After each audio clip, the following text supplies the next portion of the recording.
যার কারণে ঘটনা থেমে থাকে, একের পর এক ঘটনা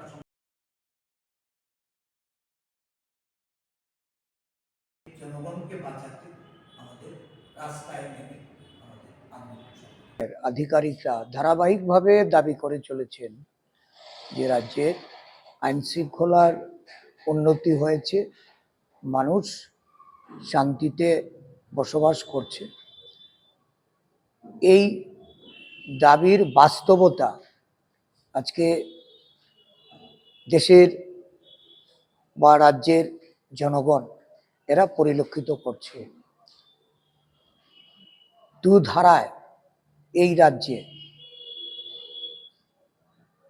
প্রশাসনিক দিক থেকে যেমন ব্যর্থতা, জননিরাপত্তাহীনতায় সাধারণ মানুষ আতঙ্কিত, প্রতিটা ক্ষেত্রেই আমরা লক্ষ্য করছি বর্তমান শাসক দল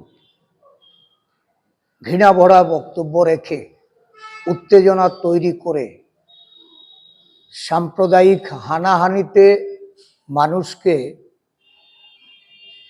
নানাভাবে আতঙ্কিত করে তুলেছে।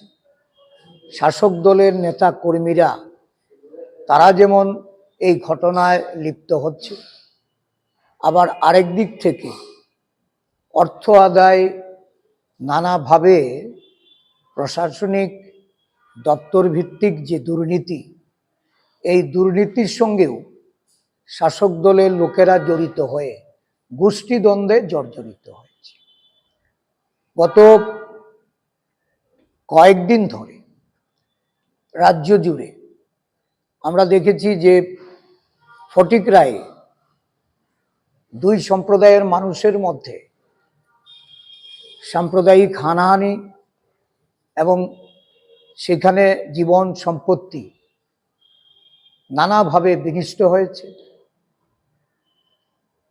এই জেলার মধ্যেই গত পরশুদিন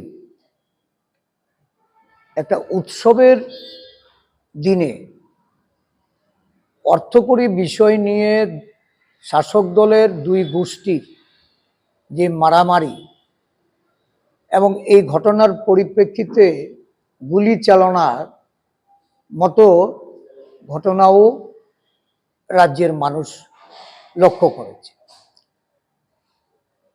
বেশ কয়েকদিন ধরেই রাজ্যের বিভিন্ন প্রান্তে সাম্প্রদায়িক উত্তেজনা তৈরি করার ক্ষেত্রে এই রাজ্যের মন্ত্রিসভার মন্ত্রী থেকে শুরু করে শাসক দলের বা তাদের আশ্রয়ে প্রশ্রয়ে যারা নানা ধরনের ধর্মীয় কার্যকলাপের সঙ্গে যুক্ত, এদের দ্বারা প্ররোচনার মাধ্যমে এক সম্প্রদায়ের মানুষকে আরেক সম্প্রদায় আঘাত করছে এবং রাজ্যের সম্প্রীতি বিনষ্ট করে চলেছে।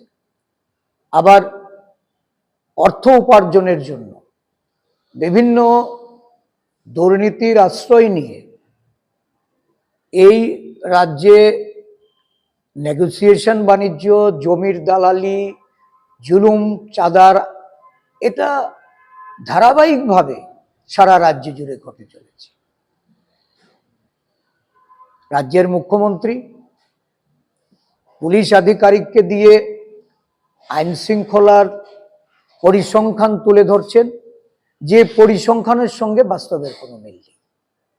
আসলে রাজ্যের মানুষ যেমন নিরাপত্তাহীনতায় ভুগছে, আর এইসব ঘটনাবলীকে সামনে রেখে যখন বিরোধী দল কোনো কর্মসূচি করতে যায়, এটা প্রশাসনের দিক থেকেও বাধা আছে এবং শাসক দল এই বিরোধী রাজনৈতিক দলগুলিকে তাদের গণতান্ত্রিক কার্যকলাপ করতে বাধা প্রদান